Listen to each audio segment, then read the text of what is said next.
A werewolf romance story written by Nini Peters. The axe swung. Not a whisper, not a plea, just the cold glint of steel arcing down. Elena Vance knew it. This was death. Then, the earth itself vibrated.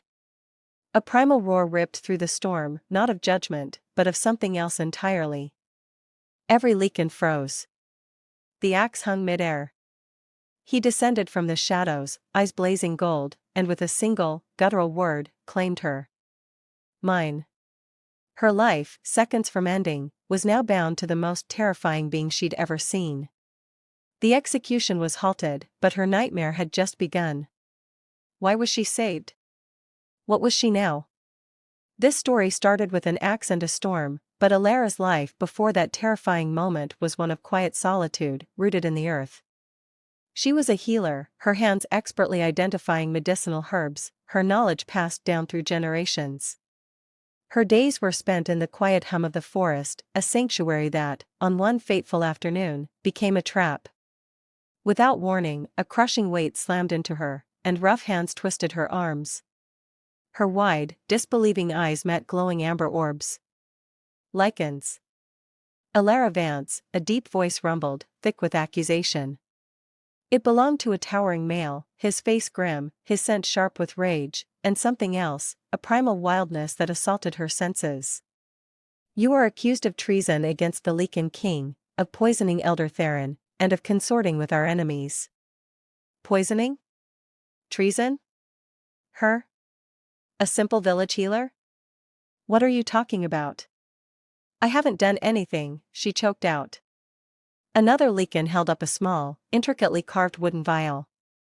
It was her vial, but the liquid inside shimmered with an unnatural, sickly green. This was found in Elder Theron's chambers. Your mark is upon it. Elena stared, cold dread seeping in. Someone had framed her. But who, and why?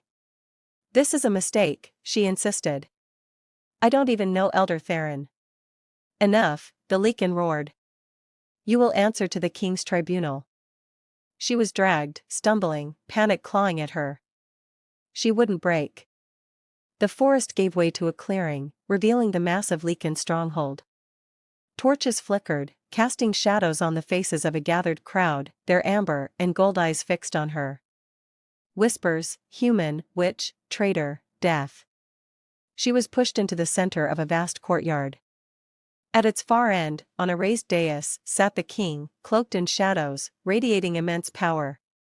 The air crackled with judgment. The elder Lycan, a grizzled figure, recounted the accusations, twisting her innocent actions into plots. Elena forced herself to meet his gaze. I deny them completely. I am a healer. I save lives, I don't take them. This is a fabrication. Growls rippled through the Lycans. They didn't believe her. The king remained silent, unmoving. Then, a single, guttural word echoed, guilty. It stole her breath. Guilty. Death. It was over. She closed her eyes, a single tear tracing a path down her dust-smeared cheek. She was roughly pulled to her feet and dragged towards the execution block. The scent of her own fear mingled with the metallic tang of old blood. The executioner, Kale, stood over her, his axe glinting. Elena knelt, her neck bared. She took one last shaky breath, bracing herself. The axe arced upward. And then, a roar. It vibrated through the earth, shaking the stronghold. The axe, mid-descent, froze. Elena's eyes snapped open. King Lyrius, no longer a shadow, blazed with furious power, his eyes an incandescent, feral gold. He descended, movements fluid. He stopped just feet from Elena, his gaze sweeping over her with possessive fire. She is mine. He extended his hand, fingers strong around her wrist, pulling her to her feet. The axe was lowered. Lyrius then declared to his people, my mate. Unhand her. The command was absolute. Her life was spared, but her fate now bound to him. The stronghold blurred into stone corridors and flickering torchlight. Lyrius's grip was unyielding. They moved past frozen lichens, watching her with awe and resentment. This wasn't freedom, just a different cage. He pushed open an ornate door to a vast, dimly lit chamber. He released her. The door shut, locking her in. "Why?" she choked out. "You were marked for death," he rumbled. "But why claim me? I'm human. I don't even know you." "The moon does not lie," he countered. "You speak of being framed. Explain." Elena, seeing a flicker of hope, told him about the vial, her innocence. Lyrius listened, unreadable. He finally turned. "Whether you speak truth or lie, it changes nothing of the bond. You are my fated mate. A claim made before the moon and my people. It is unbreakable." Elena stared at his back, a cold knot forming in her stomach. Unbreakable. She was trapped. Her life was saved, but her freedom had been irrevocably traded. The king had claimed her not out of mercy, but out of some ancient, primal necessity, and she was now at the mercy of a man who was both her savior and her terrifying new jailer. Lyrius moved with a quiet efficiency, circling the desk, his movements economical. Elena remained by the door, trying to decipher the enigma that was the Lycan King.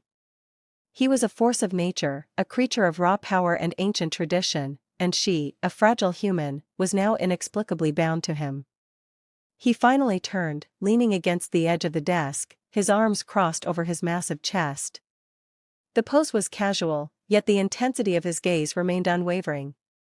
"You are safe here," he stated, his voice devoid of warmth but firm. "No harm will come to you within these walls. My claim protects you from my people's judgment. But understand this, Elena Vance, you are mine, my mate. You will remain within my personal quarters." Elena's jaw tightened. "Your quarters? I'm a prisoner then?" Still, the words were out before she could stop them, fueled by a surge of indignation. His golden eyes flashed, a brief flicker of something akin to annoyance. "You were condemned to death. This is a reprieve, not a cage. You will be provided for. You will want for nothing." He paused, his gaze piercing. "And you will answer my questions. Every one of them. We will uncover the truth of this accusation, for your sake, and for the stability of my kingdom." A flicker of hope, small and fragile, ignited within Elena. He would investigate. He wasn't just accepting the verdict. "You believe me?" she asked, her voice barely a whisper. "I believe the moon's will," he corrected, his tone flat. "And the moon chose you. It would not choose a traitor. But the evidence presented against you was compelling. Someone went to great lengths to frame you. We will find out who." His words were a promise, cold and stark, yet they offered a strange comfort. He pushed off the desk, his form filling the space between them. Elena didn't flinch, though every instinct screamed at her to retreat. He stopped before her, his hand reaching out, not to touch, but to gesture towards an inner door. "These are your chambers. You will remain there until I deem it safe for you to move freely. Do you understand?" Elena swallowed, her throat dry. She understood. She was safe from the axe, but now a pawn in a deadly game, bound to a king she didn't know in a world she barely comprehended. But he had promised to find the truth. That was a lifeline she would cling to. "I understand," she said, her voice low but firm. "And you will find out who did this. For me." His gaze held hers, a silent challenge passing between them. "For us," he corrected, his voice a low, possessive rumble. Then, without another word, he turned and strode back to the desk, his attention already on the scrolls scattered across its surface. Elena hesitated, then walked towards the inner door he had indicated. It opened into a lavish bedchamber, far grander than anything she had ever known. Silk drapes, a massive bed with furs, and a private bathing area. It was indeed a golden cage. She stepped inside, the heavy door swinging shut behind her, sealing her in. The silence of the room pressed in, leaving her alone with the weight of his claim and the terrifying, exhilarating uncertainty of her new, impossible life. What do you think is going through Alara's mind at this moment? Does she truly believe Lyrius will help her, or is this just another trap? Share your theories in the comments below. The morning light filtered through heavy, embroidered drapes, painting the lavish bedchamber in muted golds and deep blues. Alara blinked, the softness of the silk sheets against her skin a stark contrast to the rough stone of the execution block. She was alive. The thought was a fragile, precious thing. But it was quickly overshadowed by the crushing weight of her new reality. She was King Lyrius's mate, a prisoner, albeit one in a gilded cage. Her limbs ached from the previous day's ordeal, but a restless energy pulsed beneath her skin. She pushed herself upright, her gaze sweeping over the opulent room. A large, ornate wardrobe stood against one wall, a dressing table with a polished silver mirror on another. Every surface gleamed, every fabric shimmered. It was beautiful, suffocatingly so. She found a fresh tunic and trousers laid out, simple, practical, but made of fine linen. She dressed quickly, her fingers fumbling with the unfamiliar fastenings. The scent of Lyrius, faint but undeniable, clung to the fabrics, a constant reminder of her new bond. It was a scent that stirred a strange, unsettling mix of fear and a bewildering, almost magnetic pull. Driven by a need to understand her confines, she approached the main door to the king's study. It was unlocked. She pushed it open cautiously, stepping into the vast, silent space. The hearth was cold now, the air carrying only the lingering scent of old parchment and Lyrius. He was gone. A Lycan guard, a hulking male with eyes like chips of obsidian, stood sentinel by the outer door. He watched her, his expression unreadable, but the subtle tension in his shoulders spoke volumes: curiosity, suspicion, perhaps even resentment. She was a human, a condemned one, now inexplicably linked to their king. She was an anomaly, a threat. "Good morning," Alara said, her voice a little shaky, but she forced herself to meet his gaze. He merely grunted, his eyes never leaving her. No warmth, no welcome, just watchful, silent judgment. Alara felt a fresh wave of isolation.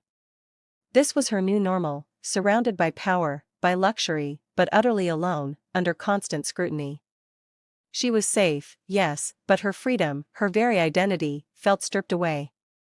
She was the king's mate, a title that felt more like a brand than a blessing. Days bled into a monotonous rhythm within the king's private quarters.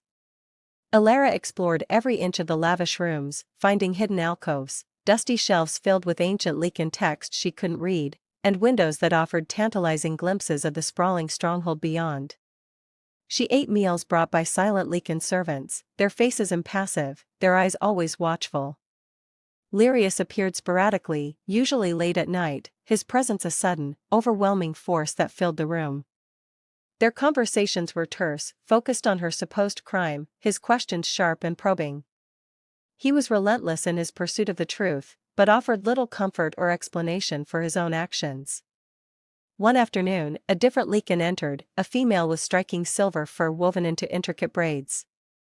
She was smaller than the guard, but her eyes held a keen intelligence and a flicker of something Alara couldn't quite place. Curiosity, perhaps, or a challenge. "The king requests your presence in the great hall," the female stated, her voice crisp, formal. "I am Lyra, his Beta's daughter. I will escort you."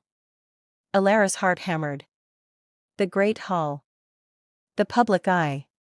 She hadn't left Lyrius's private wing since the execution. Lyra's gaze swept over her simple tunic. "Perhaps something more appropriate," she suggested, a hint of disdain in her tone. Alara bristled. "This is all I have." Lyra sighed, a sound of exasperation. "Follow me." The journey through the stronghold was a gauntlet of stairs. Lycans paused in their duties, their conversations dying as Alara passed. Whispers followed her like a cold draft: the human mate. The traitor. She kept her chin high, refusing to cower, but the collective weight of their animosity was suffocating. The great hall was immense, filled with Lycans of all ranks. A long, polished table dominated the center, where several high-ranking Lycans, including the elder who had condemned her, were seated. Lyrius sat at the head, a formidable presence. As Alara entered, a hush fell. Every eye turned to her, 1,000 golden gazes pinning her in place. "My king," Lyra announced, her voice echoing in the sudden silence. "The human is here." A low growl rumbled from one of the seated Lycans, a male with a scarred face and a sneering expression. "Is this what our king has chosen? A human? A traitor?" Alara felt a flush creep up her neck. Her hands clenched at her sides. She wanted to retort, to defend herself, but Lyrius's voice cut through the tension, cold and sharp as ice. "Silence, Kale." His gaze, though not directed at Alara, was a palpable shield. "She is my mate, and she is under my protection. Any insult to her is an insult to me." The air crackled with unspoken challenge. Kale merely grunted, but his eyes, when they met Alara's, burned with unconcealed hostility. Alara felt a strange mix of fear and a surprising surge of something akin to gratitude. Lyrius, her captor, was also her only shield in this hostile world. Their gazes met across the hall, a silent acknowledgement passing between them, a shared burden, a reluctant alliance. The tension in the great hall remained thick even after Lyrius's sharp rebuke to Kale. Alara was instructed to take a seat at the far end of the table, as far from Lyrius as possible, yet still under the scrutiny of every Lycan present. The meal that followed was a blur of rich, unfamiliar food she barely tasted, her senses overwhelmed by the sheer number of powerful shifters around her. As the meal concluded and Lycans began to disperse, a low-ranking male, emboldened by a few too many cups of fermented berry wine, stumbled towards Alara. His eyes, clouded with alcohol, held a predatory gleam. "So, the king's new pet," he slurred, reaching out a hand, his fingers aiming for her arm. "What secrets does a human hold that would make a king choose such a fragile thing?" Alara flinched back, her heart leaping into her throat. She could feel the eyes of the other Lycans, some watching with amusement, others with cold indifference. She was alone. But before his fingers could even brush her sleeve, a blur of motion. Lyrius, who had been speaking with an elder across the hall, was suddenly there, a terrifying, golden-eyed blur. His hand, impossibly fast, clamped around the offending Lycan's wrist. The sound of bone grinding against bone was sickeningly audible. The male cried out, his face contorting in pain and shock. Lyrius's voice, a low, dangerous growl, vibrated through the hall, silencing any lingering conversations. "Touch her again," he snarled, his eyes blazing with a primal fury that made the air itself tremble, "and you will lose more than just your hand." He released the male with a shove that sent him sprawling. The Lycan scrambled away, whimpering, clutching his clearly broken wrist. The hall was utterly silent, save for the crackle of the hearth. Every Lycan present understood the message: the king's claim was absolute, his protection fierce. Lyrius turned, his gaze sweeping over the remaining Lycans, daring any to challenge him. His eyes then found Alara. There was no softness there, no tenderness, but an undeniable, fierce protectiveness. He hadn't asked if she needed help. He had simply acted. Alara stared at him, her breath catching. Fear still coiled in her stomach, but it was now mixed with a bewildering warmth. He was a king, a captor, a powerful, terrifying creature. But he had protected her.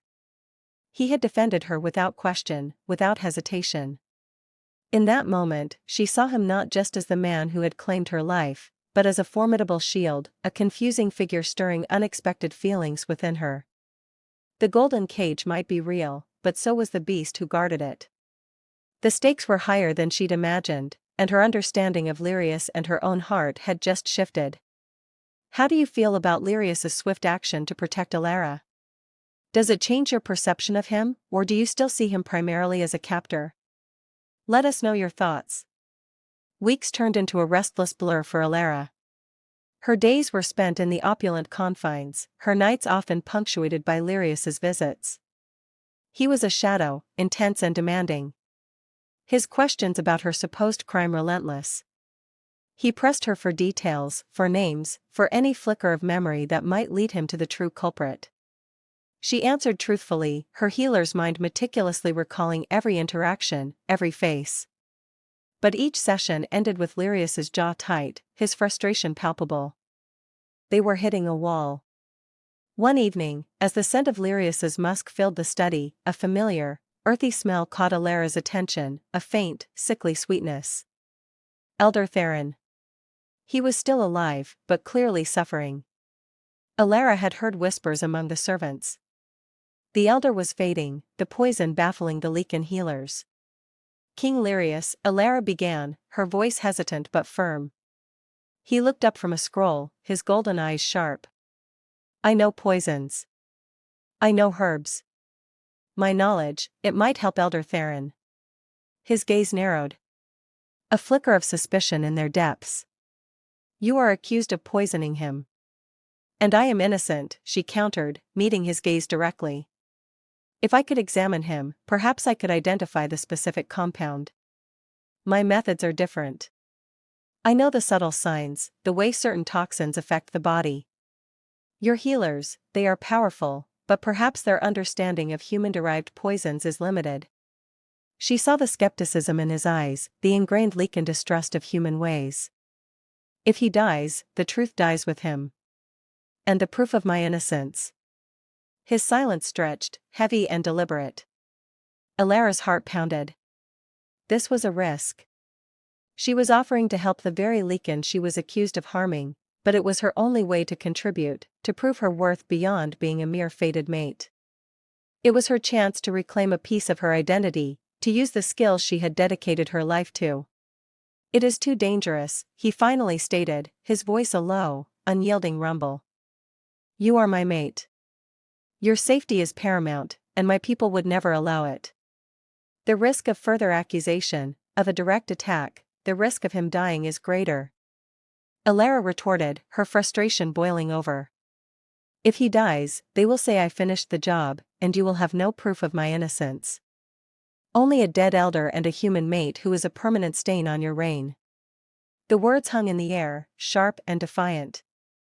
She saw his jaw clench, his eyes flash with a mixture of anger and something else, a reluctant consideration. She had hit a nerve.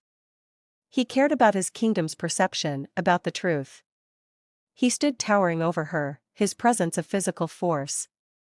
You will remain here, he commanded, his voice a low growl. But there was a subtle shift in his posture, a slight hesitation. He turned away, walking to the window, staring out into the moonlit night. Alara watched him, her breath held. She had pushed him. She had seen the flicker of doubt, the internal conflict. The wall was still there, but perhaps, just perhaps, a crack had appeared. The next morning, Alara woke to a soft knock on her chamber door. It was Lyra, the Beta's daughter, her silver braids gleaming. Her expression was unreadable, but her eyes held a new, cautious respect. The king requests your presence, Lyra said, her voice softer than usual. And he has granted your request. You will see Elder Theron. Alara's heart leaped. A wave of relief, potent and dizzying, washed over her. He had listened. He had trusted her, or at least trusted the moons well enough to take a monumental risk. The journey to Elder Theron's chambers was different this time. Lyra walked beside her, not as a guard, but almost as an escort. The whispers from the Lycans they passed were still there, but now mixed with a palpable curiosity, a sense of anticipation. Elder Theron lay in a dimly lit room. His once robust form now frail, his breathing shallow, his fur matted, his eyes dull. The air was thick with the scent of sickness and the cloying sweetness of the unknown poison. Lyrius stood by the bedside, his face grim, his posture radiating a deep concern. You have 5 minutes, Lyrius stated, his voice low. My healers will be present. Do nothing to harm him. His golden eyes met hers, a silent warning, but also a desperate plea. Alara nodded, her focus already shifting. She approached the elder, her healer's instincts taking over. She ignored the watchful Lycan healers, the skeptical glances. She felt his pulse, cool and thready. She examined his eyes, his tongue, the subtle discoloration of his gums. She smelled his breath, a faint, bitter almond. Her fingers, nimble and practiced, moved over his skin, searching for telltale signs. Then she saw it. A faint, almost imperceptible rash on his inner forearm, hidden beneath his fur. It was small, but distinct. A rash she recognized from her old texts. A reaction to a very specific, rare plant-based toxin. Not a common poison, but one that could be mistaken for a simpler, more common one if one wasn't looking closely. "It's not wolfsbane," Elena murmured, her voice gaining a quiet confidence. "Or nightshade. It's Vidian bloom." She looked up, meeting Lyrius's intense gaze. "A highly volatile plant.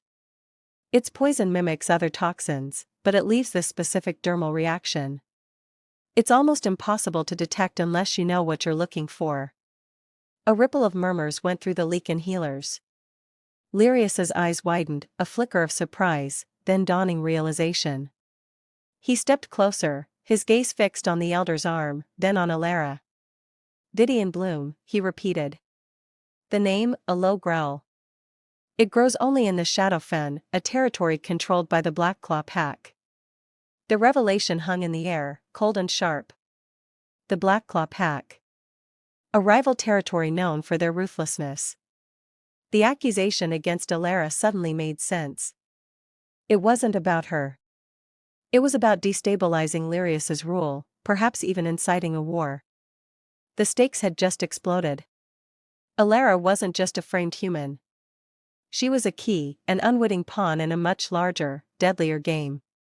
Lyrius looked at her, his expression shifting from suspicion to a grudging respect, and something deeper, a dawning understanding of their shared predicament. The truth had been revealed, and had bound them together in a way neither had anticipated. The revelation of Vidian bloom sent shock waves through Lyrius's court. The Lycan healers, initially skeptical, were now scrambling, their faces grim as they confirmed Elena's diagnosis. The antidote, though rare, existed, and a frantic effort began to procure it. But the implications of the poison were far more devastating than the elder's illness. Lyrius's study became a war room. Elena found herself no longer confined to her chambers, but a reluctant yet crucial participant in the discussions. She sat quietly, observing, listening, her healer's mind processing the political machinations. Kale, the Lycan who had openly challenged her, now watched her with a mixture of suspicion and grudging awe. Lyra, the Beta's daughter, began to seek out Elena's insights, her initial disdain replaced by a cautious alliance. "The Blackclaw Pack has been encroaching on our borders for months," Lyrius stated, his voice a low, dangerous rumble as he paced before a large map spread across the desk. "This is an act of war. They poisoned Elder Theron to weaken us, to sow dissent, and to frame a human to further divide our people." His golden eyes, usually so controlled, burned with a cold fury. Elena felt a chill. "I was the scapegoat," Elena murmured. "Which means they have spies within our lands, perhaps even within these walls." The implication hung heavy in the air, a new layer of danger, betrayal from within. The Lycan Council was divided. Some advocated for immediate, brutal retaliation against the Blackclaw Pack. Others urged caution, fearing an all-out war that would decimate both sides. Lyrius listened, his expression stoic, but Elena could sense the immense pressure on him. His kingdom's stability, his people's lives rested on his decision. Later that night, Lyrius returned to his study, the air thick with his frustration and exhaustion. He poured himself a goblet of dark, potent liquid, his movements heavy. Elena, unable to sleep, had been sketching herbs in a small notebook she'd found. "Vidian bloom," he said, his voice quiet, almost reflective. "My father, the previous king, fought a skirmish over the Shadow Fen decades ago. It was a brutal conflict." He looked at her, his eyes weary. "You saved him, Elder Theron." Elena met his gaze. "I gave him the antidote." "You found the truth." "You gave me the truth," he corrected, his voice softer than she'd ever heard it. "A human, accused of treason, offered the key to a conspiracy that threatens my kingdom. My people, they will not understand." He ran a hand through his dark hair, a rare gesture of vulnerability. "They see only a human, a weakness." "And you?" Elena asked, her voice barely a whisper. What do you see? He stepped closer, his scent enveloping her, a comforting warmth in the cold room. His golden eyes, once so guarded, now held a complex mix of respect, confusion, and a dawning, undeniable attraction. I see my mate, he said. The words, a low, husky rumble, sent a shiver down her spine. And a woman who sees more than just a king. He reached out, his fingers brushing her cheek. A touch so light, so unexpected, it stole her breath. The contact sparked a jolt, not of fear, but of raw, undeniable connection. The shadow of war loomed, but in that moment, a different kind of battle had begun. A battle for trust, for understanding, and for a bond that defied all logic and prejudice. The stakes were no longer just her life, but the fate of his kingdom and the fragile, burgeoning connection between them. The fragile truce between Elena and Lyrius, cemented by the revelation of the Vidian bloom, deepened into a weary partnership. Lyrius, still burdened by the internal dissent his human mate caused, found himself relying on Elena's keen intellect and unique perspective more than he cared to admit. She, in turn, found a strange sense of purpose in aiding the very king who held her captive. The hunt for the internal spy, however, remained elusive, a phantom threat lurking in the shadows of the stronghold. One tense evening, as Lyrius reviewed patrol reports, Elena, emboldened by their growing unspoken trust, approached him. The scent of the Black Claw pack, carried on the wind, had been growing stronger in the outer territories, a chilling reminder of the conflict. My king, Elena began, her voice steady despite the tremor in her stomach. The Vidian bloom. It grows only in the deepest parts of the Shadowfen. Even your most seasoned trackers might struggle to navigate its treacherous terrain, especially with the Blackclaw patrols. Lyrius looked up, his golden eyes sharp. And your point, Elena? My point is, she continued, taking a breath, I know the plants. I know the land. My village bordered the edges of that fen for generations. I can guide your trackers. I can identify the specific areas where the bloom would thrive, where they might have harvested it. She saw the immediate tightening of his jaw, the flash of protective fury in his eyes. She was pushing a boundary, a dangerous one. Absolutely not, he growled. His voice, a low, dangerous rumble, you are my mate. You will not set foot in the Shadowfen. It is too dangerous. The Blackclaw pack would not hesitate to seize you, to use you against me. And what good am I to you or to your kingdom if I am merely a caged secret? Elena retorted, her frustration flaring. The spy is still here, within your walls. We need proof. We need to know who is aiding the Blackclaw pack, who knew enough about my vials, about Elder Theron, to orchestrate this. My knowledge of the terrain, my ability to spot subtle signs. It could be the key to finding their hidden caches, their routes, perhaps even their contact within your court. She stepped closer, her gaze unwavering. You said for us, Lyrius. This is for us, for the truth, for your kingdom. I am not a fragile human to be hidden away. I am a resourceful healer. Let me help you fight this war, not just be a symbol of it. His gaze held hers, a fierce internal battle raging in their depths. The scent of him, usually a comforting anchor, was now sharp with conflict. He saw her defiance, her courage, and perhaps a reflection of his own unyielding will. He ran a hand through his dark hair, a rare sign of his internal struggle. The silence stretched thick with the weight of his decision. Finally, he gave a curt nod. Fine, he bit out, the word raw with reluctance. But you will be under my direct protection every step. And if I deem the risk too great, you will return immediately. Do you understand? I understand, Elena said, a surge of adrenaline and grim determination coursing through her. She had won, but the victory felt heavy, laden with the unspoken danger that lay ahead. She was no longer just a mate. She was a warrior stepping onto the battlefield. The Shadowfen lived up to its name. A suffocating mist clung to the ancient trees, their gnarled branches dripping with moisture.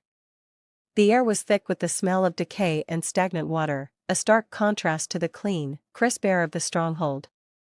Elena moved with a quiet competence, her senses heightened. Lyrius walked beside her, a silent, imposing shadow, his senses constantly scanning their surroundings. Behind them, a small, elite team of Lycan trackers, including Lyra and a now wary Kale, followed, their movements fluid and silent. Elena pointed out subtle signs, a broken twig, a faint impression in the moss, the direction of a disturbed bird's nest.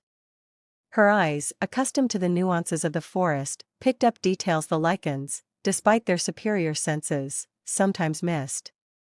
They came this way, she whispered, pointing to a barely visible path leading deeper into the swamp. And recently, the dew is still disturbed. They found a small, camouflaged lean-to, hidden beneath a tangle of vines. Inside, they discovered discarded rations, crude maps of Lyrius's territory, and a small, leather-bound journal. Lyrius snatched the journal, his face grim.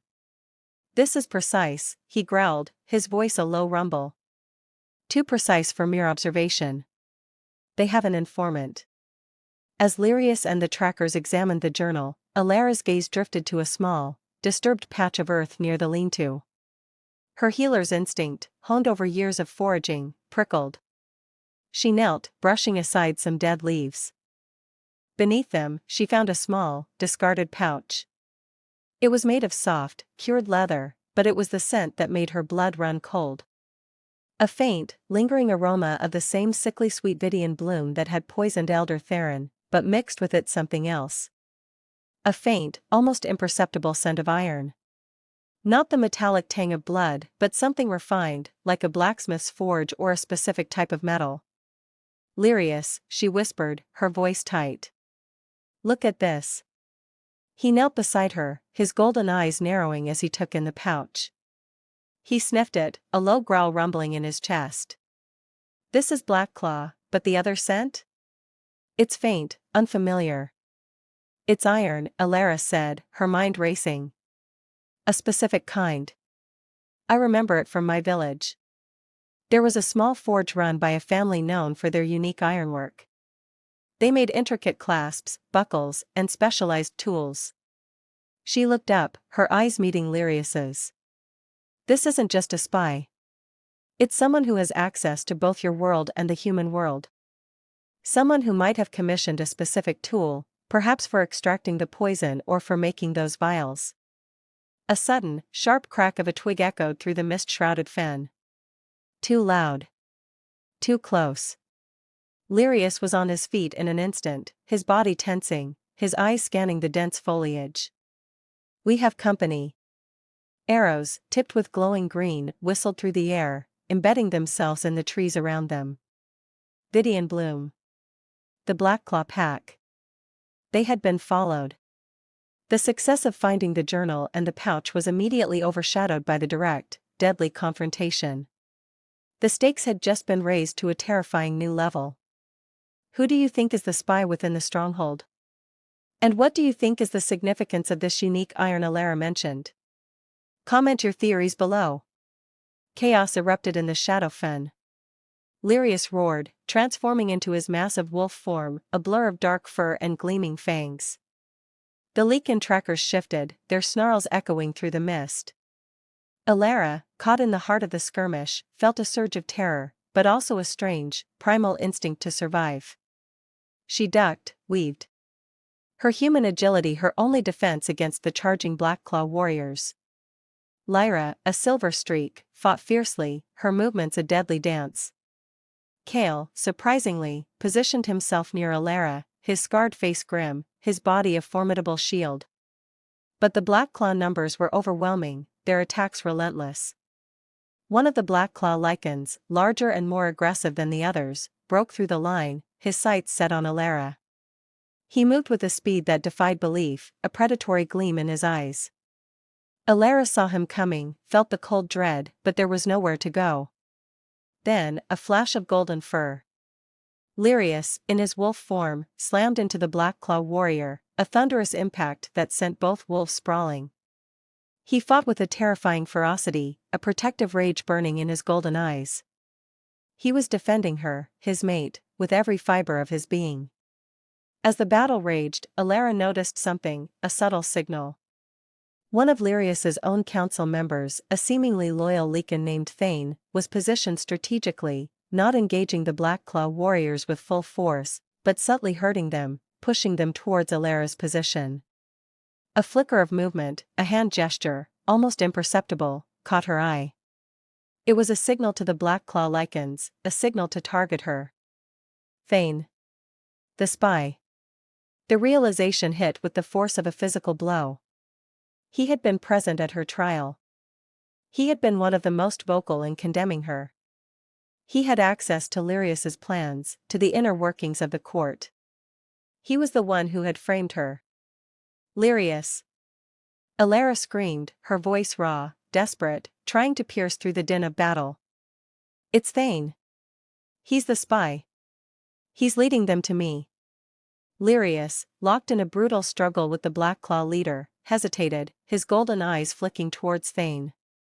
In that split second, the Blackclaw leader seized his chance, raking his claws across Lyrius's flank. A guttural roar of pain erupted from the king. Thane, seeing his opportunity, shifted.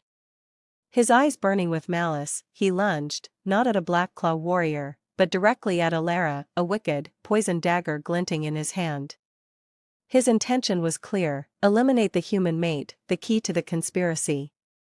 Elera braced herself, but before Thane could reach her, Kale, the Lycan who had once despised her, threw himself in front of her, taking the blow.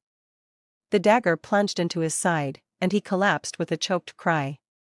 Lyrius, seeing Kale fall, a surge of renewed fury and protective instinct overwhelmed him. He broke free from the Blackclaw leader, ignoring his own wounds, and launched himself at Thane. The confrontation was brutal, swift, and decisive. Thane, caught off guard, was no match for the enraged king. The battle in the Shadowfen was a bloody, desperate fight. They managed to push back the Blackclaw warriors, but at a cost.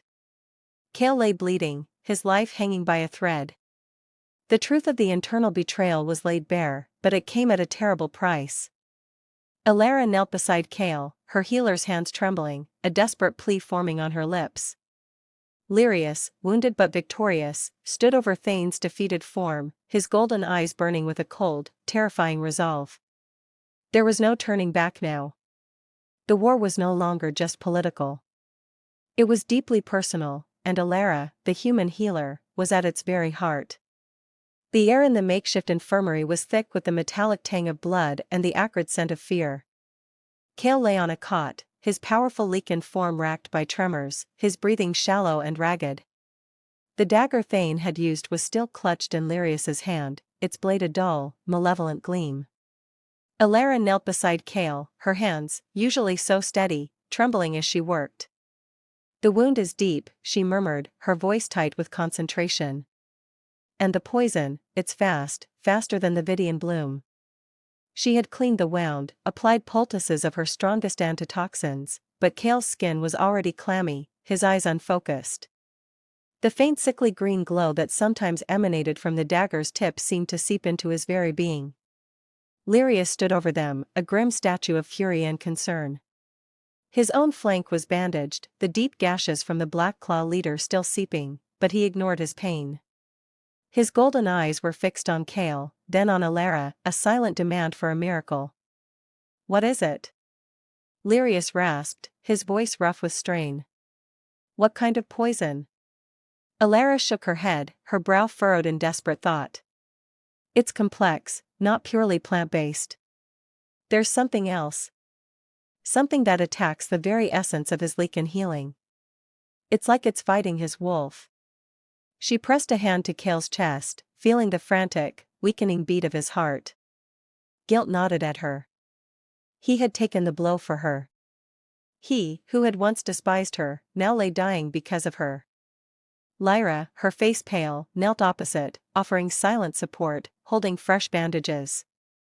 "He needs the moon's healing," she whispered, her voice cracking. "But it's not working. His wolf is, it's fading." Elera squeezed her eyes shut, a wave of despair washing over her. Her human remedies, potent as they were failing.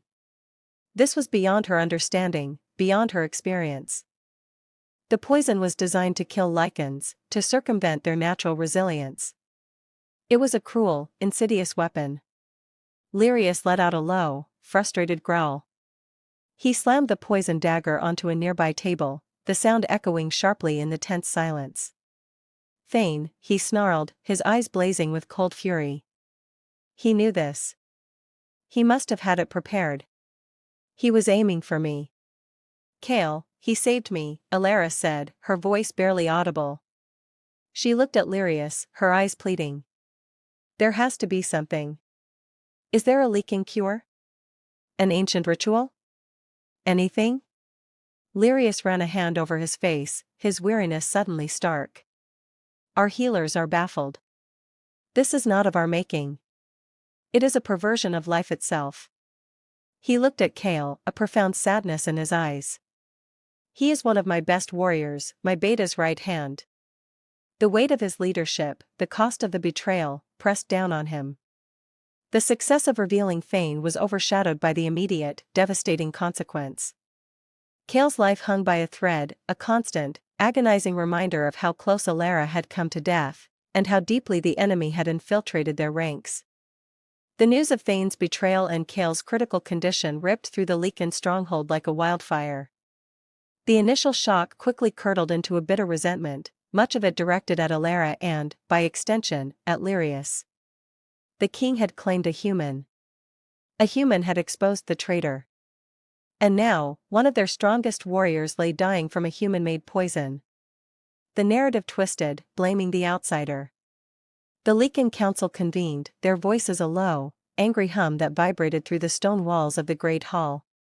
Elena, though not formally summoned, could feel the tension from Lyrius's private quarters. She heard raised voices, Lyrius's deep rumble, and then the sharp accusing tones of other elders.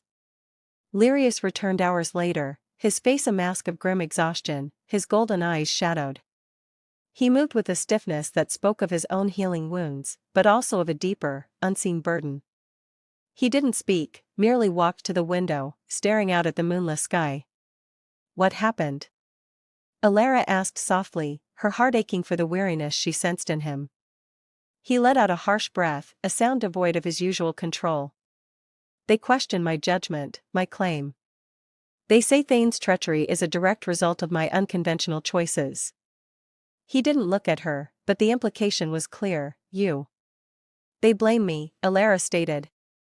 Not a question, but a quiet, painful realization. He finally turned, his gaze meeting hers, and for the first time she saw a flicker of vulnerability, of raw frustration. Some do. They see you as the catalyst, not the key. Thane played on their prejudices. He used her presence to sow doubt, to weaken Lyrius's authority. He ran a hand through his hair, a gesture of profound weariness. They demand action. Retaliation against the Black Claw pack. They want blood. The scent of death lingered in the infirmary, a chilling reminder of their failure. Elena sat beside Kale's still form, Lyrius a silent, brooding presence across the room. The king's words, the cost of a bond the moon saw fit to inflict, echoed in her mind, a cruel twist of the knife. But even in the depths of her despair, her healer's mind, trained to observe, to seek solutions, refused to fully shut down. She picked up the poisoned dagger Thane had used, its blade still faintly shimmering with that sickly green. It was cold, heavier than it looked. She turned it over in her hands, her fingers tracing the intricate, almost invisible etchings near the hilt. They weren't Lycan. They weren't human. They were something else. Something ancient and forgotten. As she examined the blade, a faint, almost imperceptible warmth emanated from it. A warmth that seemed to hum against her skin. It was subtle, easily dismissed, but Elena's senses, honed by years of working with subtle energies of herbs and plants, registered it. It was a resonance, a faint echo of something powerful. Suddenly, a memory flickered, not her own, but something deeper, older. A fragment of a story her grandmother used to tell. A whispered tale of ancient human healers who could sense the song of the earth. The hidden energies within plants and minerals. A forgotten lineage, dismissed as mere superstition. She looked at the dagger again, then at her own trembling hands. The warmth intensified, a faint tingling. It wasn't the poison. It was the iron. The specific, unusual iron she had detected in the shadow fen, the one that smelled of a unique forge. This wasn't just metal. It was infused somehow. Lyrius, she whispered, her voice tight. He stirred, his golden eyes, still dull with grief, turning to her. The dagger, it's not just poisoned. It's enchanted, or cursed. The iron itself, it has a resonance. It attacks the Lycan spirit, not just the body. His brow furrowed, a flicker of something new in his eyes. Not hope, not yet, but a spark of curiosity, a break in the profound despair. Enchanted? My grandmother, Elena continued, her words tumbling out, a desperate surge of adrenaline fueling her. She spoke of ancient human bloodlines, those who could sing to the earth. Not magic, not exactly, but a connection, a way to sense hidden energies. This dagger, it feels like it was forged by someone with that kind of connection. Someone who twisted it, corrupted it to specifically target Lycan vitality. She looked at him, her eyes burning with a renewed, fierce determination. This isn't just about Thane. This is about someone who understands both our worlds. Someone who knew how to create a weapon that bypasses your natural healing. It's a deeper conspiracy. Lyrius stared at her, his gaze intense, assessing. The raw grief was still there, but beneath it, a new fire began to ignite. He looked at the dagger, then at her, a profound realization dawning in his eyes. Her human weakness was, in fact, an unexpected strength. Her unique sensitivity, her ancient bloodline, was the key. He had seen her as a burden, but she was a beacon. The dawn brought a fragile, renewed purpose. Kale's death had been a devastating blow, but Alera's revelation about the dagger's enchanted iron and her own dormant abilities had given them a new direction. Lyrius, though still grieving, was a king once more, his resolve hardening. If the dagger carries a resonance, a signature, Lyrius mused, pacing his study, the poisoned blade now laid carefully on a protective cloth, then perhaps its maker can be traced. And if they can create such a weapon, perhaps they can create an antidote or a countercurse, Elena added, her mind already racing through her grandmother's cryptic tales. Something to neutralize the negative energy. But we need to know who made it, and why. Lyra, who had been a silent observer, stepped forward, her silver braids glinting in the morning light. Her eyes, usually so sharp, now held a deep, shared sorrow for Kale, but also a fierce loyalty to her king. My king, she said, her voice firm. Thane was resourceful. He had contacts. He had a human network. We can interrogate his remaining associates. Perhaps one of them knows of this forge, this specific iron. Lyrius nodded, his gaze meeting Elena's. We will need to work together. Your human insights, Lyra's network, and my pack's strength. He looked at Elena, a silent question in his eyes. Are you willing to risk more? Elena met his gaze, her chin lifting. The fear was still there, a cold knot in her stomach, but it was overshadowed by a burning need for justice, for answers, and for a desire to protect the man who, despite his harshness, had protected her. I am, she affirmed, her voice steady. Kale died for me. I will not let his sacrifice be in vain. And I will not let this conspiracy destroy your kingdom.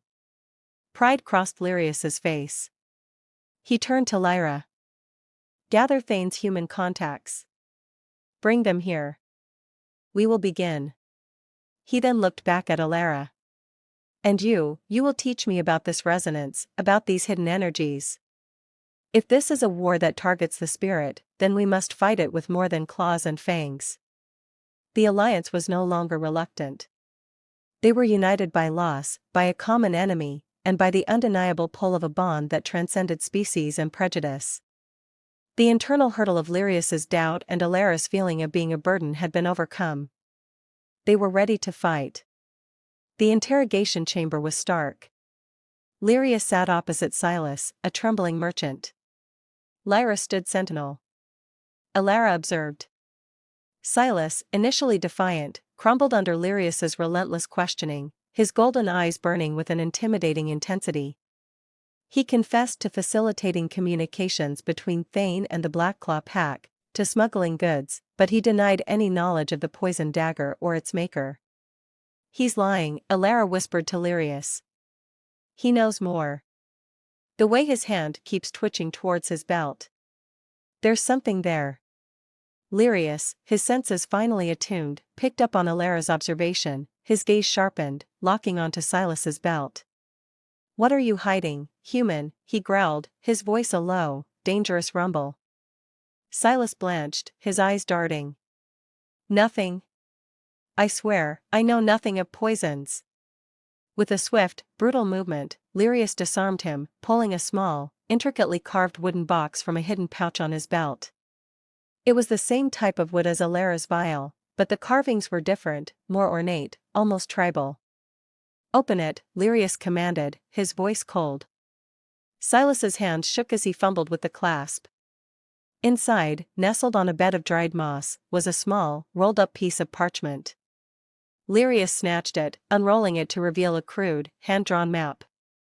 It depicted a section of the Shadow Fen, but with additional markings Elena recognized, symbols for rare mineral deposits, and a faint, almost invisible symbol that resembled the unique iron signature she had sensed from Thane's dagger. A Blackclaw warrior lunged for Elena, but Lyra, a silver flash, intercepted him, her fangs finding his throat. Lyrius, seeing Elena's desperate plan, roared, throwing himself at the Blackclaw Alpha with renewed ferocity, buying her precious seconds. Elena grabbed a chunk of the raw, enchanted iron. It burned against her skin, a searing cold. She forced herself to focus, channeling the ancient whispers of her grandmother's tales. She closed her eyes, seeking the song of the earth, the pure, untainted energy. She found it, a faint, pure hum beneath the corrupted resonance. With a desperate surge of will, she slammed the hammer down on the glowing iron, focusing all her intent, all her healing energy into a single, desperate counter-resonance. The iron shrieked, a high-pitched metallic wail that vibrated through the cavern, momentarily stunning every Lycan. The sickly green glow on the Blackclaw Alpha's blades flickered, then dimmed. His eyes widened in shock. Lyrius, sensing the shift, seized his opportunity. With a final, powerful lunge, he disarmed the Blackclaw Alpha, tearing the enchanted blades from his grasp. The fight was over. The Blackclaw Alpha, stripped of his unnatural power, was subdued. The central conflict was resolved. The source of the poison and the enchanted weapons was neutralized. The cavern was silent, save for the heavy breathing of the victorious Lycans and the groans of the defeated Blackclaw warriors. The air, though still thick with the scent of blood and smoke, now carried a faint, clean scent of earth, as if the fen itself was beginning to heal. Lyrius, still in his wolf form, stood over the subdued Blackclaw Alpha, his golden eyes burning with triumph. He had won. His kingdom was safe, for now. He shifted back, his human form appearing, his gaze sweeping over his weary but loyal warriors. Elena, exhausted but exhilarated, stumbled towards Lyra. "Kale," she whispered, her voice raw. "We did it, for him." Lyra nodded, tears glistening in her eyes. "He would be proud." "Elena, you saved us." Lyrius approached Elena, his steps heavy. He looked at her, his gaze intense, assessing. His hand, still stained with the blood of battle, reached out, not to touch, but to offer her the now inert, unglowing enchanted dagger. "The resonance, you controlled it," he murmured, his voice filled with a mixture of awe and something akin to fear. "Your bloodline, it is more powerful than any Lycan magic." Elena took the dagger. Its cold weight a reminder of Kale's sacrifice. "It's not magic," she corrected. "It's a connection, a balance. It's what my grandmother spoke of, the song of the earth." "You were right. This war needed more than claws and fangs." Later, in the Great Hall, Thane and the captured Blackclaw Alpha were brought before the council. The evidence was undeniable. The council, once divided, now stood united. Lyrius addressed his people. Thane's treachery and the Blackclaw Pack's insidious plot sought to divide us, to weaken us. They used prejudice. They used fear. But their true weakness was their underestimation of the moon's will and the strength of a bond they could not comprehend.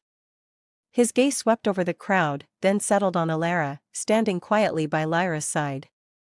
My mate, Elena Vance, a human, used her unique gifts to expose the truth, to save Elder Theron, and to help us defeat this enemy. She is not a weakness. She is our strength. A ripple went through the crowd, dawning understanding, awe. Many now regarded her with respect. Weeks and months passed. Elder Theron recovered. The Blackclaw Pack retreated. Peace settled over the Lycan kingdom. Elena was no longer confined. She moved freely, her presence now of quiet reverence. She established a new infirmary, blending human and Lycan healing practices, her touch bringing comfort and healing to both species. Lyra became her closest confidant, a fierce friend and ally. Kale, recovered, often sought her out. His gratitude a silent, powerful presence. Lyrius, however, remained the most profound change. His burdens lighter, his reign more secure. He still carried the weight of his crown, but he no longer carried it alone. He sought Alera's counsel, not just on matters of healing, but on diplomacy, on strategy, on the delicate balance between their two worlds. One night, under a full, luminous moon, Lyrius found Elena in the stronghold's highest tower. "The moon is bright tonight," he murmured. "It is," she said, feeling peace and belonging. The bond, once terrifying, had blossomed into something beautiful, deep, and true. It was no longer just about survival or duty. It was about love. He reached out his hand, gently cupping her cheek, his thumb tracing the line of her jaw. His golden eyes, once so guarded, now held a warmth that melted her very soul. "They see you now, Elena," he said, his voice husky. "Not as a human, not as a weakness, but as their queen." Elena's breath hitched. Queen. The title felt right. Not a golden cage, but a throne beside the man who had claimed her life. And then her heart. "And you, my king," she whispered, leaning into his touch, "what do you see?" He pulled her closer, his arms wrapping around her, holding her against his strong, warm body. The musky scent of him, once terrifying, was now home. "I see my strength," he murmured, his lips brushing her hair. "My balance. My future. I see the woman who taught me that the greatest power lies not in dominance, but in understanding, in connection, in love." He kissed her. Their story, born of a desperate claim and a looming death, had become a legend, a testament to a fated mate bond and the enduring strength of a love that had truly transcended worlds.